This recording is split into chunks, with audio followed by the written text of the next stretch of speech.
தமிழகத்தில் ஊரக வேலை உறுதி திட்டத்தில் ரூபாய் 14 கோடி கையாடல் நடைபெற்றுள்ளது குறித்து தமிழக அரசு உடனடியாக விசாரணை நடத்த வேண்டும் என்று பாமக நிறுவனர் ராமதாஸ் கோரிக்கை விடுத்துள்ளார்.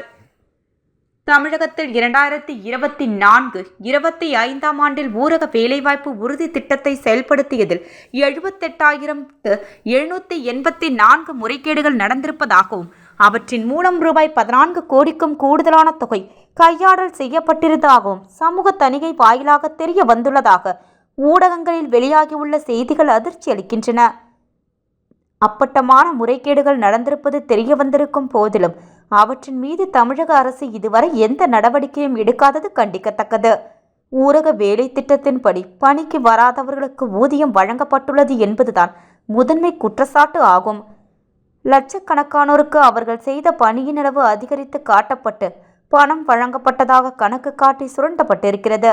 சிவகங்கை மாவட்டத்தில் கஞ்சிராங்கல் ஊராட்சியில் மட்டும் எந்த வேலையும் செய்யாத 37 பேருக்கு மொத்தம் ரூபாய் 8.25 லட்சம், அதாவது சராசரியாக ஒருவருக்கு ரூபாய் 22,297 வீதம் வழங்கி மோசடி செய்யப்பட்டுள்ளது. விழுப்புரம், விருதுநகர், திருவள்ளுவர், புதுக்கோட்டை உள்ளிட்ட பல மாவட்டங்களில் இத்தகைய மோசடிகள் நடைபெற்றிருப்பது கண்டறியப்பட்டுள்ளது.